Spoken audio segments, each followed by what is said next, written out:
to understand the reasons for the day's movers and shakers. And get your portfolio ready for tomorrow.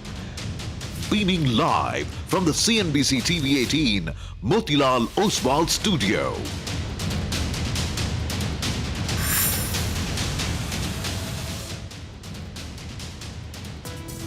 Nikkei, that's managing to hold on to very strong gains for the second day after that US-Japan trade deal. We've increased the lower end of our guidance as we go closer progress into the year, closer towards the end of the year. The levels don't change very much, but 25,255 is the first resistance. I'll keep an eye out on the reaction on Tilaknagar Industries because of the run that we have seen. The double-digit growth and the profitability are meant to continue also into the future. So absolutely flat, Nifty 25,233. EBIT is going to hit 14% for the current fiscal. That market coupling will be implemented from Jan 26 in the day-ahead market list. Good performance so far. Reasonably confident going ahead. This FTA is implemented once the UK Parliament ratifies it. The Nifty, it is down around 56 points. Midcaps falling more. The first indication of urban consumption getting into place. We own around 22% in the IA. So it's an underperformance all across. All of the indices are trading in the red. Hello and welcome to Closing Bell. Well, we've got an action-packed hour ahead of you on Closing Bell. For the time being, the market's a little under pressure. I'm Nigel D'Souza. In a bit, my co-anchors will be joining in. Well, for the next 60 minutes, let's run you through what we have got lined up. First up, the casualty of the day, IEX, it hits multiple lower circuits as the CERC approves market coupling in the day-ahead market in a phased manner. Vivek will join in to tell us more about that. There's also a mid-cap IT leaders, which are slumping in trade in reaction to their first quarter numbers. Coforge, they report a miss on margins and some concerns on the capex spend. Persistent Systems, the revenue growth and the deal wins disappoint. Nestle, though, is one of the top losers on the Nifty. Higher cost hits margin and profits in a soft first quarter. Thyroke and Syneris Pharma, though, they are the big mid-cap movers in trade today, so we'll address that. We'll also get you excerpts from what management's had to tell us shortly. Also on the show, Bajaj Finance is trading with a cut ahead of its first quarter numbers. We'll tell you what to expect from that. All this and more lined up on Closing Bell. Well, we have weekly expiry as well that will play out. And for the time being, you've seen that the markets at least are defending the 25,000 odd mark. I don't think still it's a reason to be very, very concerned about. We still continue to hold on to that broadband, 24,800 on the downside, on the upside, 25,500, 25,350, which is the 20 DMA. First, let's go to Mitesh. He'll tell us about the closing strategies of the day. Hi, Mitesh. What do you make of today's trading action? Well, honestly, I think nothing much. We've been maintaining that range bound, and today morning, we were near the upper end of the range, around 25,300 zone. So we got a high of around 25,246 or something. And now back to the lower side, which should be closer to about 24,900. I think this contracting movement could still extend for next few days, and therefore trading should be stock specific.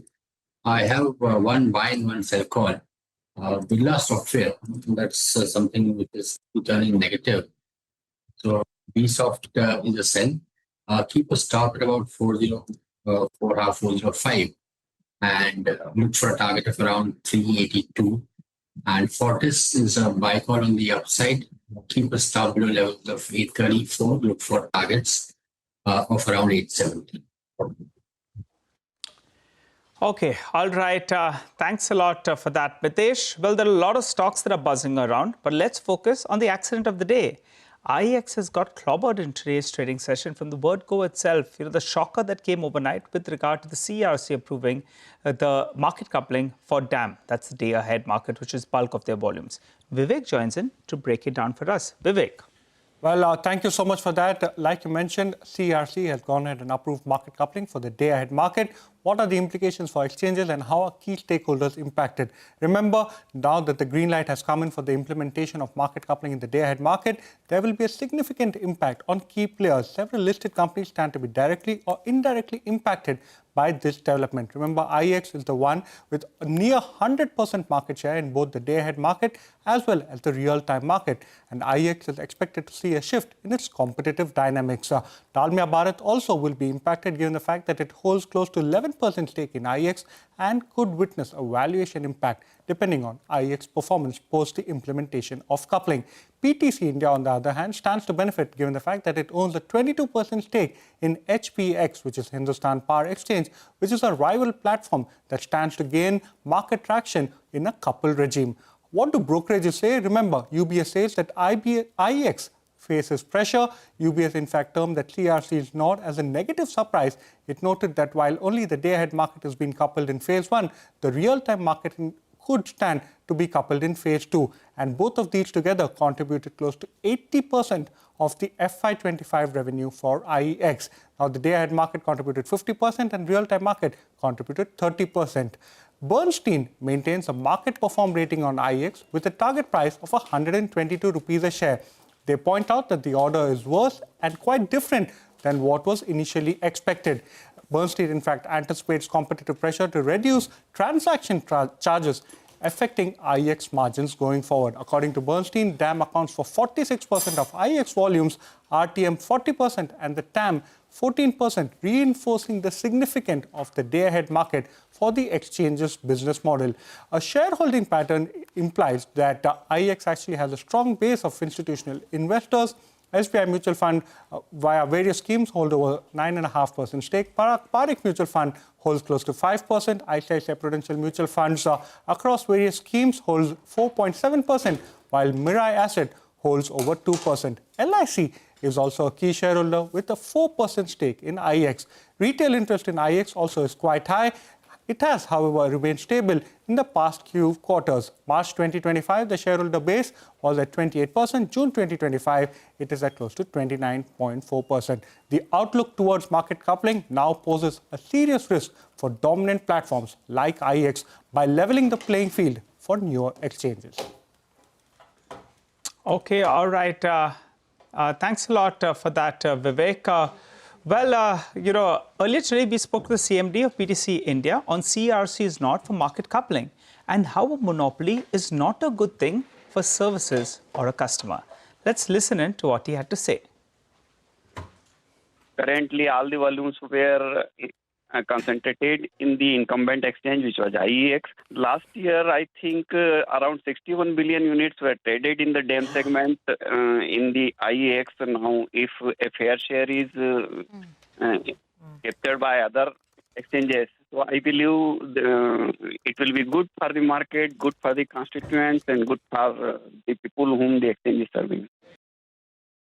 You see, monopoly has never been good. It can never be good for the services, can never be good for the customers. If a monopoly, even if not dictated by law, but because of the reality of the situation, if all the volume is concentrated in one exchange, then you can understand that is the human behavior. So I believe competition is good, and since this market coupling provides a fair chance to compete on services, so I think customers will be benefited. There is no doubt about that. All right, let's get in Gurmeet Chadda, who joins in on the show. Hi, Gurmeet. Good to see you in. What are you making of this newsprint on IEX? You know, it was the biggest fear for the last many years, and the street, it seems, didn't see it coming. You know, Dalmia Bharat is lucky. They knocked off 5%, 4.5% at around 200 rupees. Now, I don't know what they're going to do with the other 10% and whether or not someone is brave enough to come and buy it. But your view on this particular scenario playing out? So, Nigel, this is a classic case of how a derating can happen, due to regulatory development. Now, market coupling, in very simple terms, is an economic model where you want price and offers and bids and offers to come from multiple exchanges, so that can lead to a uniform price discovery. So, the role of IEX, which was very important in terms of price discovery, also virtually now only becomes like a normal aggregator or a bidder. right? So what it could do is, one, their market share right now on day-ahead markets and real-time markets is about 84, 85%. This can drop by 10, 20%, which means you have negative operating leverage. Second, they are also now, if you see the pilot which was conducted last year between December to March, this resulted in some welfare savings of 38 crores. So, and that's almost like 70, 80 lakhs a day. And that was pilot one. Later on, they also want the day-ahead market to move into round robin, and later also combine the real-time market and the day-ahead market. Eventually that's the integration going to happen. So there are a lot of things which will line up, because energy prices, the ultimate goal is that should lead to market efficiencies with lower prices, right? Which invariably is not good news for people providing, the technical infrastructure for it. So I think a lot of changes also would need to be done on your tech know-how, software. Plus, obviously, I think government would put pressure on transmission, better transmission also with this order. So my sense is you probably good to wait out. Good thing maybe the price after few days now can become extremely compelling, because I think they will still dominate with 60, 70%, but will not enjoy the multiple they used to be. So wait it out. At some point of time, maybe, it may become attractive to have a relook at. Okay, but we could see some derating as its market dominance ebbs. Gurmeet, hi. The surprise today was IT. Numbers look good. First cut, Coforge 8% top line growth, Infi at 2.6%. But the market reaction, the stock price reaction is telling a very different story. So just want to quickly put on board for our viewers, maybe what some of the concerns could have been. On Infi, it is the top end of the guidance. So earlier guidance for Infi was 0 to 3%. This included no acquisition. The new guidance is 1 to 3%, but it includes 40 basis points of acquisition. So basically, the organic guidance, which was 0 to 3%, has now become 0.4 to 2.6%. So Street is saying, why is the upper end of the guidance come down, right? Even though Q1 was strong. So that could be one concern. In the case of Coforge, there are two concerns. One is the EBIT margin, according to analysts, includes certain one-offs. If you exclude those adjustments, then the margins are actually lower. And secondly, why are they making this capex investment, this data center investment of more than $60 million? In the case of Persistent, it's not a bad set of numbers. It's just perhaps lacking excitement, and then there is a rub-off impact. It's falling along with the rest of the tech pack. You could quibble that the revenue growth has come down a bit. It used to grow at 4-5%. This quarter, it's at 3.3%, slightly lower than short of expectations. Deal wins is steady, but there is no acceleration in deal wins. Plus, they've gone ahead and deferred the wage hike. And not to forget that these companies were fairly expensive, 40, 35, 30 times in terms of valuation multiple. But Gurmeet, we'll get to the management, what the management had to tell us, but give us your take. Were you anticipating this kind of a fall? What is it that's spooking the street really when it comes to both Coforge and Persistent? So, Rima, as you rightly said, market is forward-looking, and I think even if you look at Infi, while the guidance was revised, but it's 1 to 3%, while they had a better quarter compared to others, but trades at 24, 25 times trailing, and if your guidance is flattish, I don't think so the forward multiple also would change much. You may say, okay, 25 trailing, that could be 22, 23 times. And I think that's where the issue is. They weren't really cheap. It's not that you were getting it at 15 times. But at the same time, I think a lot of negative is in the price. So in large cap IT, probably I think there is some valuation comfort. And with some trade deals happening now globally, the overall IT environment may change. That's my view in the second half. We'll see how it goes. But large cap IT is giving you valuation comfort. But if you come to, and Coforge, Persistent are great companies. But look at Coforge, for example, 60,000 crore market cap, 24, 25 rupees EPS. That's almost 70 times, trailing. And if you discount even 25, 30% growth, you're still paying a very high multiple for the growth they are projecting. So I think it's a bit of a resetting the, the multiple in the IT, especially mid-cap IT never really dropped. There was a big variance, 20 times versus 50, 60 times. Even Persistent is 55, 60 times. So I think it's a bit of a resetting of the valuation multiple, but I think market will differentiate once the price adjustment happens post earnings. At some point of time, maybe second half of the year, you might want to do, be a little contrarian and do some bottom fishing here. But particularly on Coforge, you want to tell us, have you looked at the numbers? What is it? Is the data center investment such a bad investment? What is it that the street doesn't like? has to be data center. Otherwise, optically the numbers look, in fact, they look very good considering the environment we are in. And this is one company which has now delivered what? I think this is the third, fourth quarter now, if my memory is right. So I think any price correction, as I said, it's a bit of a valuation reset happening. And in general, when you are negative on IT services with the AI impact, etc., the environment and sentiment is that. So, but I think Coforge and Persistent in particular, I'll be interested with a 10-15% correction more from these prices. And as I said, large cap IT, we're already trying to look at HCL. I think Q2 would be better. It's much better mix between IT services, ERD, and software. The software business is 25% margin business, continues to do well. And I don't think so it gets enough value as far as at the price at which it trades at. So we would start doing some bottom fishing in IT services. I think there's a lot of negativity. It's like what, some of the digital businesses were, the Eternal, not a fair comparison, but Eternals and Paytms of the world, when they had few rough quarters slow down and the market really derated them by 30, 40, 50%. Okay. Talking about falling IEX, falling IT. Let's talk about happier things, Gurmeet. Good afternoon. Alcobev, always a buzzing space, right? And now we have this big announcement from Tilaknagar as well. They're getting very aggressive in the space with their latest purchase. So just a take on Tilaknagar, if you've seen the deal contours and anything else. By the way, in the next couple of minutes, we'll be talking about the FTA signing ceremony, India, UK. And once again, the import of scotch and what that means, even for companies like Radico. I remember we spoke to them. They're large bulk scotch importers. So to that extent, they benefit from lower tariffs. But just your thoughts on the overall space and any stocks that you may like. So, we are looking multiple things here. One, obviously, is the UK treaty, which will have an impact. We'll probably need to study. But, what also India is doing, it's creating brands now, especially at the premium end. We saw Rampur, we saw Indri being rated amongst the best, which is, I think, under Piccadilly Agro. And then you have somebody like a United Spirits, which has, premium brands. And now, with the ownership change, there's massive amount of, you can call up cleaning up, restructuring happening.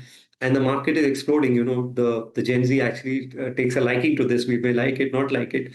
I think what has happened is the regulatory uncertainty state-wise. So there's the Bihar came up, then MP stopped giving fresh licenses on liquor shops. There's something which keeps going. Something suddenly comes up even in South, which is one of the larger markets there. So only issue is that. Otherwise, I think it's a market which I think it will probably start getting a multiple like FMCG. So we like Radico Khaitan, we like United Spirits. We are looking at Piccadilly also, but Piccadilly has both sugar and the whiskey brand. So looking at that currently, I haven't added anything, but purely from a consumption basket point of view, I think the opportunity size is quite big. Okay, all right, Gurmeet. Thanks a lot for joining in and filling us in with your take. Wishing you a good day ahead, and we look forward to chatting up with you soon. Well, time to slip into a short break. We'll be back. Varun Goel of Mirae Asset Investment Management will be waiting for us.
Welcome back, and those are the visuals as India and UK get set to finally sign that landmark free trade agreement deal. It's been in the making for a long, long time, many, many months of hectic negotiations, and finally a deal. That's, of course, the Indian Prime Minister with his British counterpart as the Prime Minister Modi's trip continues into the UK, and that signing will be happening shortly as well. We'll keep an eye out on that and keep getting you the latest from that all-important event. But for the time being, let's get back to markets. Markets still nursing a cut of about 0.5% at the index levels. But it is time for the buzzing stock action. And our stockman, Hormaz, is here. Always has something interesting on his wall. Let's see what he's picked out this time around. Hormaz, take it away. Well, today was a difficult day actually because we have covered most of the usual suspects that have seen some extreme earnings reactions, whether it be on the upside or it be on the downside. But there are some of them, yes. There's Vijaya Diagnostics is one of them. 10% higher in today's session, the third straight day of gains. Very strong volumes that the stock has seen. And when you take a look at those volumes today, they are significantly higher than the 20-day average of 1.3 lakh. Already you have had 22 lakh shares that have been traded. But despite this move, the stock is still around 15% below its record high level. So still, analysts believe that there is still more room for upside to go towards its record highs. The other mover on the upside today has been DCW, and that is up 7% today. It snapped a 4-day losing streak. That is also doing well on volumes of 90 lakh shares that have been traded compared to a 20-day average of around 12.5 lakhs. And between the last 5 years, the stock has grown almost 6x from around 14 rupees that it was at the start of 2020. It currently trades around 80 rupees, and this move has also ensured that it has broken out above its 50 and its 100-day moving average.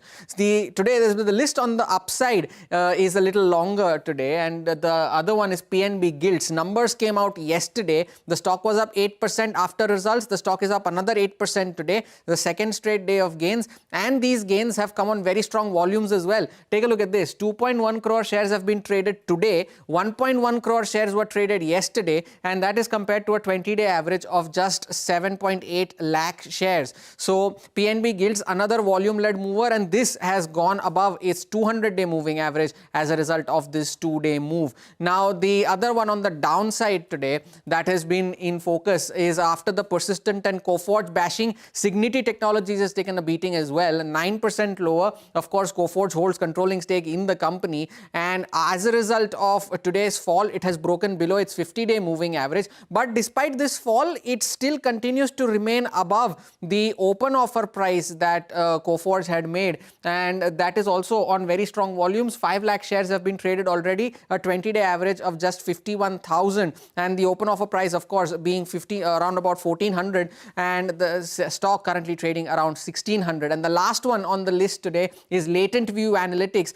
This fall of 4.5% is on low volumes, below its 20-day average currently, and it shows you it is one of India's most subscribed IPOs. Now, when this issue came out in around 2021, the issue was subscribed 326 times, and from the post-listing high that the stock had made of around 750, it's down 43% from those levels, yet it is comfortably above its IPO price, which was 197, so still almost more than 100% surge from its IPO price. So plenty of movers, earnings reactions, and there are some that are not moving on not so great volumes as well. Okay, thank you very much for that. Let's talk about two pharma names which are reacting very well to earnings. One of them is Thyrocare. Good set of numbers. The pathology revenues went up 25%, and the company is talking about mid-teens revenue growth and maintaining margins. And the other one is Cenoris Pharma. Again, that stock is higher by nearly 11-12%. Let's hear out what the management's had to say. About 14-15% is test volume, and 11% is what, is realization. But actually, our stated position is to be the most affordable player in diagnostics. So we don't take price up that much. Actually, that 11% that you're seeing in realization is mostly from mix. Over the last year, we've added a number of specialized technologies that effectively increase our realization per test. We are not a company that stands still. We continue to invest. We're looking for more M&A. We're looking to expand our footprints in different parts of India that we're small. So I would say, whatever operating leverage we get, the first priority will be to see where we can invest it for growth, right? So assume, the margins will be stable at this point, at this level, and we'll continue to invest to drive growth further from where it is today. From the US standpoint, particularly from the growth, as we have projected, we'll do about 50% odd on the revenue side from the last year. US will drive that growth. So US will probably be between 50 to 70% of the growth this year, as we speak, from the last year that we've done. We will be doing 50 crore plus this year from our branded generics business. Launches, we keep on launching newer products, both on the hospital critical care segment side as well as new antibiotics the portfolio that we have. So strong growth on that side compared to last year. There's going to be about 300% on the branded generics that we are anticipating this year. We'll continue to drive year after because our base is small. We are not present in all states. Our team is relatively smaller. But as we move forward, we plan to be pan-India with a slightly bigger workforce. Okay, all right. And that was a take coming in from the management earlier. Let's go back to the market conversation. We have Varun Goyal joining in with some perspective on the market. Varun, great to have you on. Thanks very much for being with us. We have to start the conversation with IT, right? Because while you can blame the companies that were not showing growth or had a fall in growth, today's market reactions are also fairly sharp. I mean, what's your take on the sector? Do you have any exposure? Would you try and be a contrarian here and maybe buy the dip? Yeah, good afternoon, Surbi. Thank you so much for having me on the show. I think we remain constructive on the large cap tier 1 IT names. If you look at, the valuations, they are almost at a 10-year average valuation. I think most tier 1 companies are trading at 4 to 5 times free cash yield, and that remains attractive. One hopes that with the US growth continuing to hold up, the second half of the year should see better deal signage and better volume growth. I think as far as the mid and the small cap space is concerned, that continues to be headwinded. I think the starting valuations continue to be extremely high. So we'll be a little careful on the mid and the small cap IT space. I think there's some small niches like the healthcare BPO space, which seems to be growing a lot faster, which still remains attractive. But other than that, we would be cautious on the mid and the small cap IT. So IKS, Agility, these are the companies you like? So Rima, I would not be able to take any names, but broadly, the healthcare BPO vertical continues to be a fast-growing space. Okay. And large cap IT, valuations are okay, and you're expecting growth to come back in the second half of the year, and therefore you're fairly optimistic about large cap IT, correct? Yeah, we remain overweight on some of these large cap names, yes. What has been your read of the earnings season outside of IT? If you could just take it, sector by sector, what were your key takeaways? I think so far, of course, earnings growth have been a little muted. I think for the year, of course, we expect 10 to 12% kind of earnings growth. There is, of course, an expectation that with so much of monetary stimulus that we have seen from RBI, and yet some more may come, and you combine that with the 1 lakh crore of tax cuts, second consecutive good monsoons, various attempts being made to revive consumption demand. I think broadly we should see a good festive season, and therefore we remain quite hopeful that for the year as a whole, we'll go back to the 30-year average earnings growth for Nifty, which is around 11-12%. It is the small and the mid-cap space, which was very badly beaten down last year. I think the small cap segment had minus 15% kind of earnings growth in FY25. So that is a space where we expect a much stronger 20% plus kind of earnings growth. And hopefully, I think starting from the September-October month, we should see much better earnings picture coming in. Sorry, and which sector did you say it'll show up in the most explicit way? This 20% growth that you said? Yeah, so see, if you look at, there are 3 large sectors which showed earning declines last year, or where earnings were under pressure. I think refining cycle was clearly in a downturn. So oil and gas refining companies saw large cut in earnings in FY25. On that low base, we expect things to bounce back. Metals clearly, with the benefit of anti-dumping duties and all, that sector will show strong earnings growth. And the third is the financial space. If you look at the overall MFI, NBFC, small bank space, that is the space which was hurt really badly because of the write-offs and provisioning which happened in the second half of last year. On that low base, again, the numbers should get back up significantly this year. So that is the reason why the small small cap earnings were down last year and which should look a lot better this year. Got that. Varun, just request you to stay on. We want to just get a quick handle on what's happening in the futures and options market. Today is also the weekly expiry. Mangalam is joining in with a 3 p.m. check on the futures and options market. So as you know, move towards the 3 p.m. mark for the market. There is a decline that we are seeing in the frontline indices, the Nifty Bank as well as the Midcap index. All of them under a wee bit of pressure. But as we move towards 3 p.m., just keep an eye out on a couple of these strikes which are fairly active in trade. Even as the India VIX has moved higher, we have the 25-100 call, which is extremely active. That has a premium of almost 10 rupees, telling you that the street believes that maybe 25-100 is not a mark that the Nifty can go ahead and cross. 25-100 put writers equally active in today's trading session as well. So if you are writing the 25-100 call and put, the street is believing that the rough range for the expiry that happens 30 minutes from now would be close to 25,075 to 25,125 itself. Were we to break that, then 25,050 is the level that we have to keep an eye out on very closely as well. Keeping a watch on some of the PSU banks which are doing well ever since Canara Bank reported its numbers. So there's short covering that's taking place in Canara Bank, but Indian Bank and Bank of Baroda, both of them have seen a lot of long build-up, and Bandhan Bank is one of the stocks that I'll watch out for, as the threshold for it to exit F&O ban is very close. So if we see some open interest decline, then maybe this evening we get the news that Bandhan Bank is out of F&O ban. Okay, all right, got it. Thanks for that, Mangalam. Interesting. So, yeah, that explains the green that we're seeing on some of these PSU banks today. Varun, going back to you, talking earnings, what are you liking in financials? It's a very large space. So is it more private banks? Is it PSU banks, mid-tier banks? Because this earnings season at least has told us again that safety is with the big boys. The mid-tier banks still have issues around asset quality or credit cost in some cases. Yeah, I think we continue to like both the banks and NBFCs. I think NBFC will be the first ones to start showing benefit on the NIM side, because the interest rate cuts will get passed far quicker. I think also with so much of rate cuts and monetary easing, we expect credit growth to start reviving.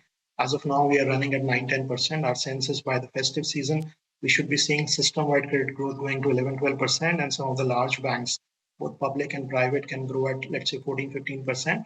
So I think Tier 1 banks will continue to do well. Some of the smaller private banks, small finance banks are trading at fairly attractive valuations. And I think the credit cycle continues to be under control. We do not expect large slippages on the retail loan book side. And that segment also continues to be attractive. I think NBFCs, again, we expect strong earnings growth because the credit momentum is clearly there, and that should continue to hold. So I think broadly, this is a space which is most reasonably valued. And the earnings growth, secondly, especially in the second half of the year, should look pretty strong. All right. Hi, Varun. Good to see you, Ben. Well, one segment that's actually given good set of numbers is cement. And the commentary has been encouraging as well. But the stocks have already run up. And it seems, in FY25, they didn't deliver. And the stocks didn't correct.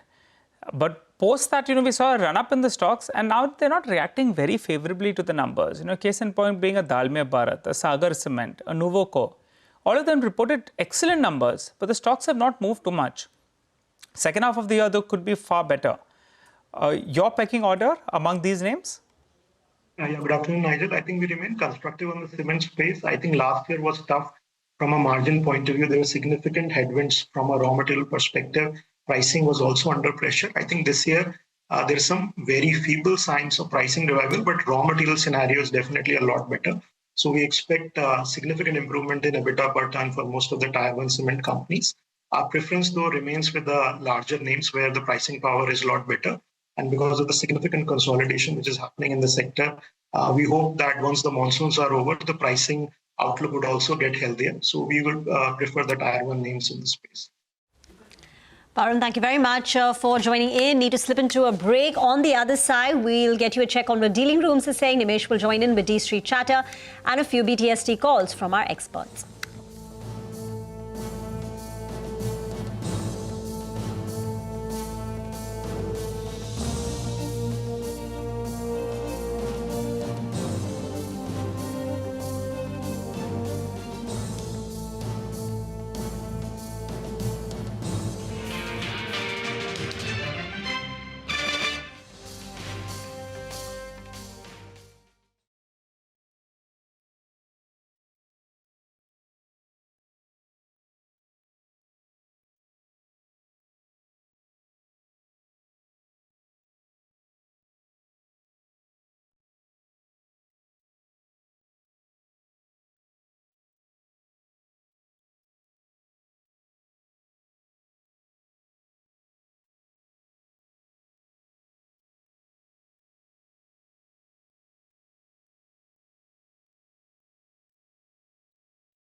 Welcome back. The Nifty is firmly below 25,100, but there you have it. The breaking news that's coming in. UK-India signed a free trade agreement. Just a while back, we saw the visuals of our Prime Minister, Narendra Modi, and the UK Prime Minister, Keir Starmer, shaking hands and, fructifying this the India-UK FTA, keenly awaited by the street. By the way, the next 12 hours are going to see a whole host of big earnings.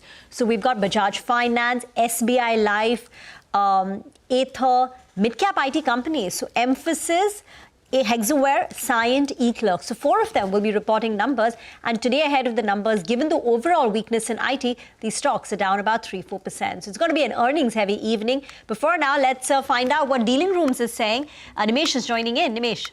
Hi, Rimaira. So essentially, we've just given up all of yesterday's gains in today's market. And today, I think the big drag is coming from the IT stocks. So the IT index is down 2%. A lot of mid-cap IT, despite not reporting very bad numbers, are down 9-10%, the likes of Persistent and Coforge. So clearly there is pain point in the IT stocks in today's market. And of course, we had a big accident in terms of IEX today. But for me, the big takeaway of today's dealing with feedback is that there is a basket buying in mid and small cap stocks at a leading FI desk. And that probably explains that the Nifty mid-small index, which is a combination of mid and small cap, has relatively outperformed. It's just down 0.5%.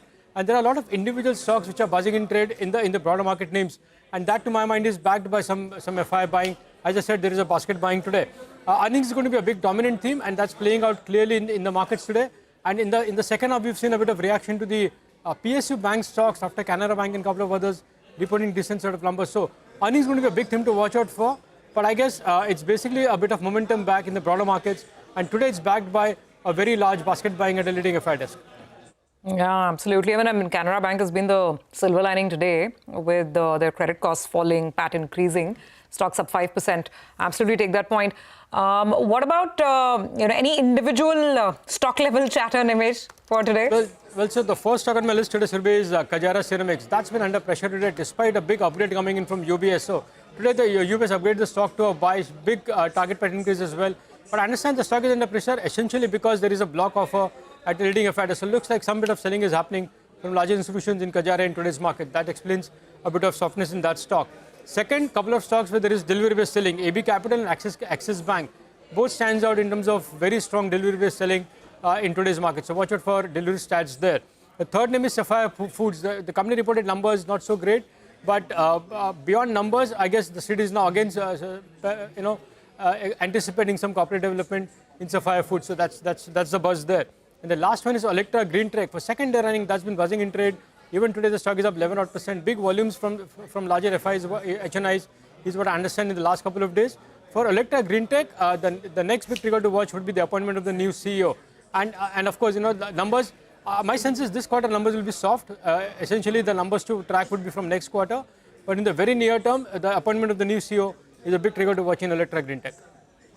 Okay, big move in Electra Green Tech. Very large volumes. Nimesh, thank you for that. Mitesh is now back with us. Mitesh, it's not gotten worse, but there is no sign of a recovery. No buying emerging at these levels. Your thoughts on the day and any BTST calls? I think, we might not fall much, but I think the idea is that we might head towards the lower end of the range, close to about 24,900. And on the stock side, Nestle is seeing some kind of a breakdown on the charts. So STVT here, keep a stop about 2345, look for targets below 2300. And the one stock which really could be on the positive side is Jindal Steel and Power. So BTST there with the stop at 990 for targets of 1005. Okay. All right. Got it. Thanks very much for that, Mitesh. And thank you for all the trading advice for today. We'll catch you again with the market action tomorrow morning. Okay, let's continue our spotlight on earnings. And one more disappointment today has been Nestle. The stock's been down 5%. Margins under pressure here as well. And a sharp reaction in the market. Mangalam's joining in. Mangalam, interestingly, I remember even Tata Consumer had a bit of a margin issue, but the market reaction there was very different. But here in Nestle's case, the market is very unforgiving. Tell us more. Yeah, it's confounding, the kind of move that is taking place in Nestle, especially given the market that we're currently in, the numbers that the company reported, and more importantly, the outlook that the company gave as well. Why do I say that? Because yes, the margins were slightly below street expectations, but that was on account of a couple of factors. One, the revenue was slightly above street expectations, and the EBITDA was just mildly below. So the compounding effect of higher than expected revenue and slightly lower than expected EBITDA on an absolute basis has the margin impacted. But if you look at the management commentary, two things really stand out. One, demand is improving, and on the other hand, costs are reducing. So things are looking better for Nestle from here on. Yes, there was a miss on the net profit, 659 crores versus street expectations of 750 plus crores. But that's largely because of a non-cash expense, which is depreciation, presumably on account of the Sanand plant coming on stream. Finance costs were higher, but the company has attributed that to a temporary mismatch in cash flow, and that has been taken care of as well. So there were a couple of one-offs. But going forward, they've said that rural demand, urban demand as well as urban demand, both of them have begun to pick up for the company. The quarter was impacted by elevated consumption prices across the commodity portfolio, but from here on they are seeing stability, especially in edible oil as well as cocoa prices, which are coming down along with coffee. And given the fact that it's a normal monsoon, even dairy prices are likely to come down. So going forward, margins are likely to improve as demand improves and commodity prices come down. And also the big trigger that we have for all FMCG companies that we've been talking about, leadership change. Suresh Narayan's glorious tenure ends at Nestle. We have Manish Tiwari starting out as the MD CEO of the company from August 1st. So things are aligning, but the stock price is lower in today's trading session, telling you about the confounding moves that we're seeing in Nestle. Okay, all right. Thanks very much for that. Indeed, and yeah, thanks for putting that on the radar as well. Big CEO change happening at Nestle as well, MD and CEO. Okay, that's Nestle India, 5% lower. Since we're talking about the consumer space, let's get you inputs from one more company. The focus is on McDonald's franchisee Westlife, and we're talking about the company coming out with numbers yesterday. The numbers were fairly decent, and speaking to CNBC-TV18, the management points out to the company's steady showing despite a tough macro environment. I think this is Mr. Jatia. Let's listen into what he has to say. There has been some macroeconomic headwinds. The entire category has seen a little bit of resistance in terms of growth. But I think, as we've covered in most of our recent communication, we're quite enthused with a lot of our efforts on the ground. We have delivered, 3 consecutive quarters of positive same-store sales growth in a very tough environment. We are seeing a lot of traction in, West India. We are intervening more specifically in South India. But we're confident, with the experiments, with initiatives like this that we have implemented, the green shoots are visible, and we are confident to get back onto our trajectory of growth to deliver our Vision 2027. Okay, all right. Well, let's welcome our next guest. We have Ambrish Balika, who joins us on the show. Hi, Ambrish. Good afternoon. Good to see you in. What's that one stock you have for us today? The stock is JSW Infra, second largest private commercial port operator with a capacity of 177 million tons per annum. Operates about 14 ports on both West and East Coast with liquid storage terminal at UAE. Growth has been through strategic expansion and acquisition, and I think last year they acquired Navka Corporation. Recently, they acquired JSW Utkal Steel slurry pipeline business. In fact, here, we are seeing a huge growth, over the next couple of years. In fact, JSW's target capacity by 2030 is about 400 million tons, which is about 2.5 times the current capacity. And in that, the third-party volumes would be much higher as compared to right now, because currently it's about 50-50. So there the percentage would be higher, which actually means much better margins. And if you look at the Q1 FY26 numbers which have come, revenue growth was about 22%, EBITDA increased by 21%, margin has been maintained at about 50% plus. So for FY27, I'm looking at an EPS of about 11.5, and on that, my target price is about 410. Okay, hold on, Ambrish. We just want to quickly get a look in on Bajaj Finance and the estimates that the street has as it reports our numbers later today. Gaurav joins in. Well, as when it comes to Bajaj Finance, we have already seen AUM growth of around 25%, which was strong. Even they added customers at a growth of around 21% on a year-on-year basis. And considering these numbers, now the street is expecting net interest income to increase almost by 22%. Now, in this quarter, we may see softer growth for other income because they have stopped their co-lending cards. And when it comes to net interest margins, now we may see flattish net interest margins on a sequential basis. Considering all these effects, all this effect, the pre-provisional operating profit is likely to grow in this tandem with net interest income at around 21% on a year-on-year basis. Now, coming to the asset quality aspect, when we talk about credit costs in this quarter, we may see credit costs coming down a bit because in the last quarter we had ECL provisioning from the company, and that is the reason why credit cost looks elevated. So, Street is expecting 20 to 25 basis point of moderation in credit cost on a sequential basis. Let's not forget that they also have given a guidance of 185 to 195 basis point of credit cost in FY26. So that is likely to remain in line with that. And as a result, profit is likely to increase almost by 17%. Now, when it comes to the commentary, there is something which we will be watching out for is the credit cost commentary. Let's not forget that the company has said that in FY26 they will be having ROAs of around 4.4 to 4.6%. So definitely any kind of changes there is something that we will be watching out for. And at the same time, how the net interest margin commentary is going to be something, a key thing to watch out for. Let's also not forget that recently we saw a management change. So any kind of commentary there is also something which will be important. But at least for now, in terms of number, we are expecting good set of number from Bajaj Finance. Okay, all right. Market can do with some good numbers for sure. Gaurav, thanks for that. Let's see if Bajaj Finance can indeed deliver. So back to the screen now. About 150 points still down as far as the index is concerned. Let's look at some of the stocks. We were talking about Tilaknagar Industries earlier, and that stock has been up and about. One of the few names that's holding out in positive territory, 3.5% up. The deal is done, the acquisitions happened, and you heard it first right here on CNBC-TV18, courtesy Nigel D'Souza. So, Nigel, now tell us what this implies for Tilaknagar. Well, you know, Surbhi, even after all these years, it still gives that high, right? You heard it first, and now it's official. Yeah. We are at CNBC-TV18 told you this is likely to be the case, and bang on, that's what happened. Tilaknagar Industries has gone ahead and acquired Imperial Blue from Pernod for around 4,150 crore rupees. Now, this is a massive deal in itself. Why is that? Because the deal is close to around $500 million, and it's the largest deal since United Spirits Diageo took place. And the numbers are telling the picture. That's what Tilaknagar's revenues are. You know, since they're acquiring Imperial Blue, it'll go up by nearly around 3 times. So from a 1,400 crore company, they're going to become a 4,500 crore company.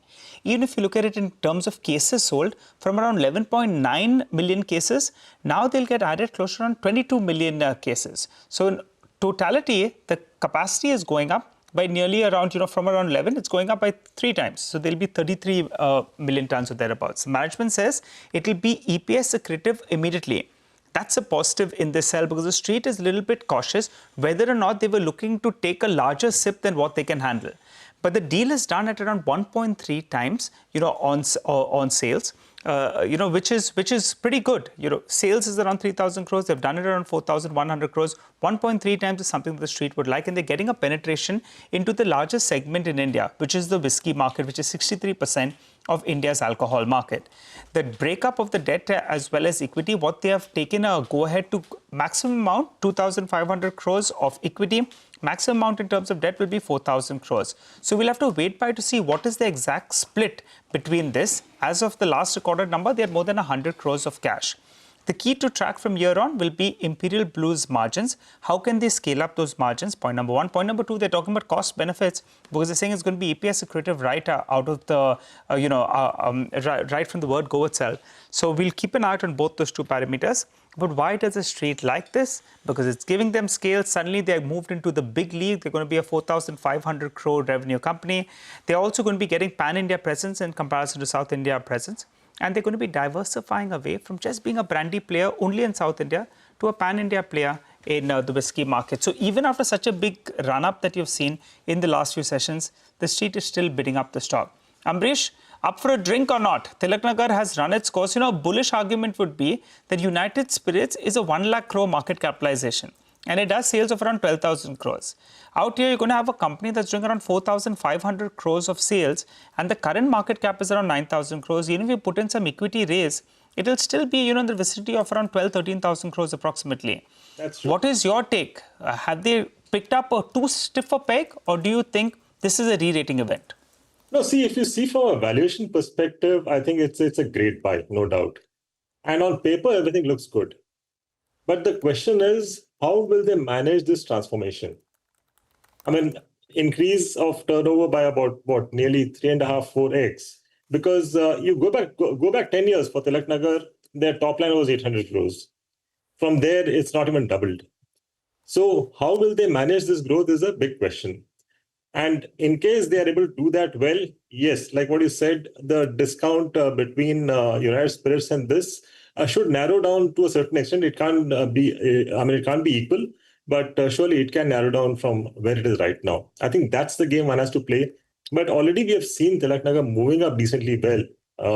Based on possibly expectations of a deal like this, and especially after you start talking about it.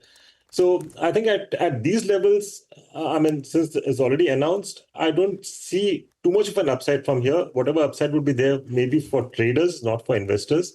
As an investor, I would possibly wait and see, like what I said, as to how they manage this growth. Okay, all right, got it, Amrish. Stay on, we'll have more questions for you in just a bit. That's the SBI Life number flashing on the screen. We only have the profit number now. Look at the internals. Our poll is suggesting the APE should be up by about 7%, and we're talking about retail APE up about 4%. The initial reaction seems to be positive on the stock. So we'll come back and try and get some more color on this and see, get to more numbers beyond just the profit one. Well, on that note, let's take a quick break. And here's a reminder to all our viewers, as we slip into this break, you can unlock a world of exclusivity, expertise and influence. Become a member of CNBC-TV18 Access, our premium members-only experience on CNBC-TV18.com. The membership includes access to CNBC-TV18's flagship events, interactions with our journalists, along with curated studio tours, e-learning sessions and masterclasses, and curated lifestyle benefits.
Welcome back. IEX is 28% down now, 135 rupees. I think the low today was about 131. So it's off the lows, but 28% gone.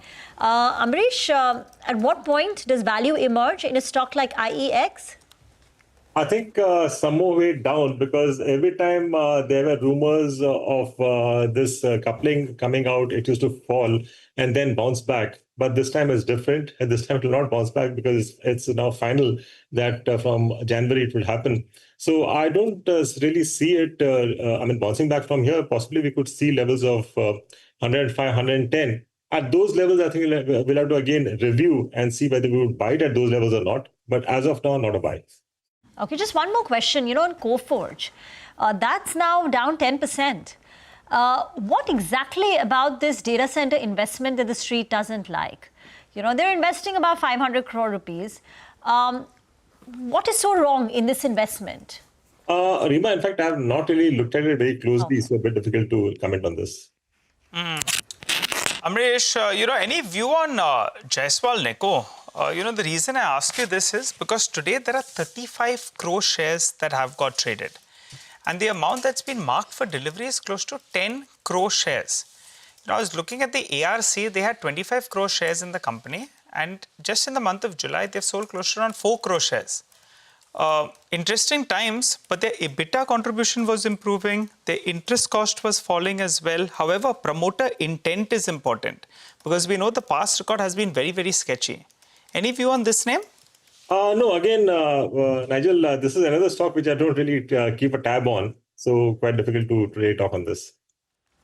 Got it. Okay, all right. We have some cement earnings as well that have come in.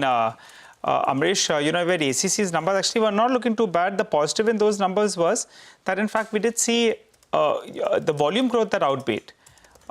Do you like anything from there? In fact, in the cement space, I think from now onwards, maybe over the next 2 to 3 quarters, we should really start seeing a decent uptick as far as margins are concerned. Because if you see the last 3-4 years, the demand has been extremely good, will continue to be good. But we only saw volume growth earlier. But looking at the supply-demand mismatch, which will come up because of the capacity additions not really happening to the extent expected, we would clearly see the prices moving northwards, and because of which clearly you'll see the margins also improving from here on. So in addition to ACC, I would surely look at something like Ultratech. JK Lakshmi is the other one where I've been giving a buy and still continue to buy at these levels. Eternal, 20% up this week. What would you do? Eternal, I think at these levels, one should hold on. But fresh buying, I'll possibly wait for a while. Because post the earnings, the sentiment has really improved quite a lot. Although the stock was performing well even before the earnings came out. But then I think at these levels, it's becoming a tad bit expensive. As of now, I'll hold on. But in case I see levels of 260, 270 on a correction, either because of any news or because of the market correction, I think that's the time I would look to buy fresh. Amrish, stay on. Just wrapping up today's trading session. Tough one, 160 points lower on the Nifty ending at 25,050. So the rub-off from the positive Asian markets didn't help. Midcap index also down close to about 0.6%. The problem really was IT. The Nifty IT index ending with a cut of close to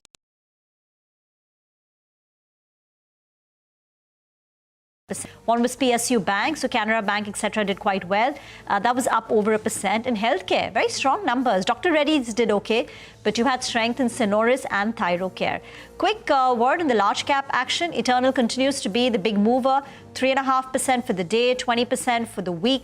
Dr. Reddy's on the back of the numbers. Auto stocks generally excited today. Tata Motors leading. That India-UK FTA has also been signed. Details will be known at 5:30. On the way down, IT weak. Infosys, Tech Mahindra, and Nestle. That was the big drag, down 5.5%. All right. Well, a few more stocks actually from the broader markets that did do well today. Sambandhan Motherson, that was up 4.5%. Tilaknagar Industries, after the big run, that continued its run today. You had Paisala Digital, that's another one that was up close to 10%. PNB Gills as well was running along. PTC India and indirect